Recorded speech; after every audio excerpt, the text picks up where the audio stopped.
पूरे शहर को पता है बोगस वोट डालता कौन है। मैं तो ये बोलूंगा मुफ्ती साहब भी चोर है, आसिफ साहब भी चोर है। और जरूरत किसको है? हाँ, ये साल भर 2 साल पहले से जो लोग इलेक्शन लड़ते उन्हीं लोगों को बोगस वोट डालने की जरूरत है। चोरी पहले होती थी मालेगांव में पानी की चोरी, लेकिन एक टाइम आया जब होती थी साइकिलें चोरी, लेकिन एक दौर आया जब होती थी मोटर मोबाइल की चोरी, लेकिन आजकल हो रही है शहर में वोट की चोरी। तो आइए हम शहर वालों से पता करते कि कौन चुरा रहा है ये वोट, कौन चोरी कर रहा है और कौन है ये थाइनोस जो लोगों की वोटों को चुरा रहा है। तो आइए पता करते हैं। आसिफ साहब ने मतलब जो वोट चोरी का मुद्दा उठाया, मतलब आप इसको किस तरह से देख रहे हो? क्या ये सही में मतलब वोट चोरी हुई है या मतलब क्या है ऐसा? आसिफ साहब ने जो मुद्दा उठाया है वो पूरे भारत के अंदर चल रहा मुद्दा। हाँ, ये सभी चोर है, क्योंकि सब लोगों ने वोट चुराया है। कोई ये ना बोले कि मैं वोट नहीं चुराया है। अभी जो अपने गांव के ऐसे हालात चल रहे हैं वोट चोरी के, एक टाइम था जब मतलब पानी की चोरी हुआ करती थी, एक टाइम था जब साइकिल की चोरी हुआ करती थी, लेकिन आजकल देखा जा रहा है कि वोट चोरी हो रही। मतलब कैसे देखते हैं आप इसको? हो गई, लेकिन अपने शहर में भी कुछ ऐसे मतलब लीडरान हैं जो मतलब अभी आवाज़ उठा रहे हैं शहर में वोट चोरी की। तो आप मतलब इसको किस तरह से देख रहे हैं? देखो, अपने शहर को पता है बोगस वोट डालता कौन है। थोड़ा मतलब ऐसा तेज़ बोले। वालेकुम अस्सलाम वरहमतुल्लाहि वबरकातुहू। मतलब देखा जाए तो 2019 में जब आसिफ साहब ने वो मुद्दा उठाया था, तो कहीं ना कहीं लोग ऐसा बोल रहे हैं कि मतलब अब उसकी जाके राहुल गांधी ने कॉपी की हुई। नहीं, आसिफ साहब ने जो मुद्दा उठाया था तो उसके अंदर जो बीएलओ की भी गलती थी। हाँ। जो निवडणूक अधिकारी की जो इलेक्शन ऑफिसर की जो ड्यूटी करते हैं, है ना, जिसको प्रेसिडेंट ऑफिसर बोला जाता, ये लोग ने भी वोट चोरी के अंदर मैनेज हुए। बहुत चोरी तो बहुत सारी हो रही ना, और जैसे गुंडागर्दी हो रही, चोरी हो रही, और ब्रिज के नीचे वहाँ कटर मार दे रहे कहीं भी। मतलब वोट चोरी हुई है। वोट चोरी हर लोग चोरी, मरे लोगों की वोट गिर जाती। नया पूरे में अभी इलेक्शन रहेगा, आप देखना, आने से पहले लोग वोट गिरा देते। जो लोग जिनकी वोटें हैं उनकी पहले गिर जाती है, बाद में ऐसे ऐसे दादागिरी करेंगे। अभी तुम देखना यहाँ पे कि आने से पहले लोग वोट गिरा देंगे। जैसे देखा जाए मतलब सारी सेकुलर पार्टियां जो है वो वोट चोरी के ऊपर, चाहे उधर से राहुल गांधी हो, उसके साथ अखिलेश यादव हो, और बहुत से ऐसे अनगिनत मतलब जो लीडरान है वो अपनी आवाज़ उठा रहे हैं वोट चोरी की। लेकिन एक जो सतही लेवल पे एमआईएम के जो चीफ है, बोलना चाहिए, जो असदुद्दीन अवैसी है, वो अभी तक के इस मामले में बहुत ज़्यादा खामोश नज़र आ रहे हैं। वो इसलिए खामोश नजर आ रहे हैं कि वो ऑलरेडी जो बी टीम बोला जाता है वही बी टीम उनकी और बीजेपी की। कहीं थाइनोस को पहचानते हैं? किसको? थाइनोस। थाइनोस? हाँ। नहीं। जब असदुद्दीन अवैसी की आपने बात करे तो असदुद्दीन अवैसी तो उन्हीं का आदमी है ना। असदुद्दीन अवैसी जो है बीजेपी का आदमी, बीजेपी का आदमी।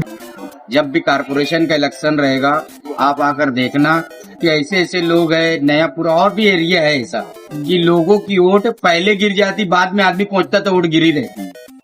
वोट आती है आपकी? नहीं, अभी ये साल डालूंगा, इंटरेस्ट नहीं ले रहा था मैं बहुत। आपकी वोट नहीं आती मतलब? नहीं, मैं हर चीज़ में बहुत कम इंटरेस्ट लेता, मैं एकदम।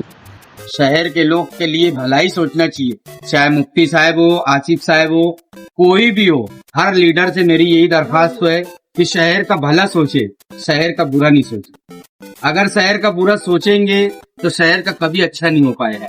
हर लीडर यही सोच रहा है कि शहर का बुरा हो जाए। इलेक्शन कमीशन वोट चोरी कर रहा है। क्यों? एक यादी में 2-2, 3-3, 4-4, 5-5 वोट आती है। अब ये यादी में नाम कौन डालता है? इलेक्शन कमीशन डालता। मतलब कभी ऐसा हुआ है कि मतलब आपने आपकी वोट नहीं आती, कोई दूसरे के नाम की वोट डालने के बाद? नहीं, कभी नहीं। जाहिर सी बात है, इलेक्शन कमीशन जो है तो उसका दलाल है बीजेपी पार्टी का। आसिफ शेख का इल्ज़ाम 100% सही है और हम आसिफ साहब के साथ भी है, और जो सेक्युलर ज़हनियत रखता है हम उसके साथ हैं। और चोरी वाले फाइनल है और उसके पाठ पुरावे भी दिए गए, सरकार को भी दिए गए, निवारण अधिकारी को भी दिए गए, इलेक्शन कमिश्नर को। बाकी ऐसा है, सत्ता पुढे सांपत्ति चालत नहीं। जो इख्तियार में है वो अपनी दादागिरी, अपनी धांधली कर रहा। आसिफ शेख के जो भी इल्ज़ाम है वोट चोरी के, ये 100% सही है। और जो मालेगांव पे जो अतिक्रमण है, इनको खाली दो ही तरफ का अतिक्रमण नजर आता है। एक नजर आएगा आपको कोतवाली रोड, मोहम्मद अली रोड, अहमद रजा रोड, इनको शहर के अंदर जो गलिया ब्लॉक है, जो रोडेज ब्लॉक है, वो कभी खोलने के ऊपर ये लोग गौर ही नहीं करते।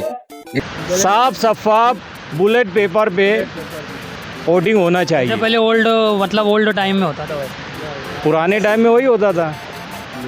आज से कुछ साल पहले ईवीएम से पहले जो था थप्पे वाला सिस्टम वो चाहिए। काम क्या करते आप? लूम मशीन चलाता लूम मशीन। रात में कि या दिन में? रात में। रात में। अभी मतलब यहाँ पर अपन क्या करने आए थे? ऐसे थोड़ा बैठा क्रिकेट देख रहा था। मतलब क्रिकेट का शौक आप? हाँ।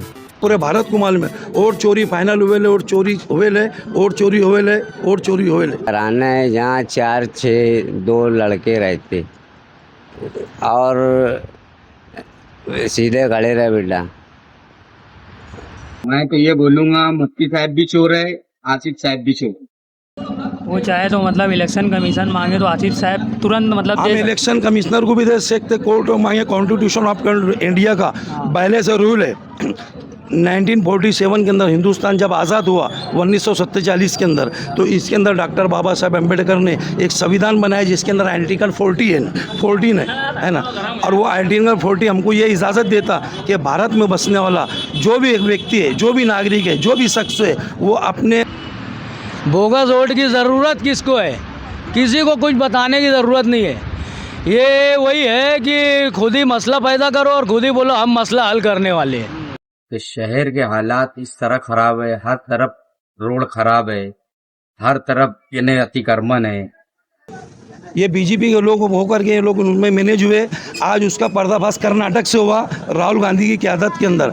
तो आसिफ शेख की जो भी तजवीज़ उन्होंने दिए, उनके इल्ज़ाम है कि बीजेपी गवर्नमेंट ने जो कर्मचारी उसके अंदर मैनेज करके काम हुए और चोरी हुए 100%, जो कि भारत निर्वाचन से अधिकारी ने भी वो चीज़ उसका जिम्मेदार तो हमने ठहराया मालेगांव प्रशासक को और गवर्नमेंट को और यहाँ के विधायक को।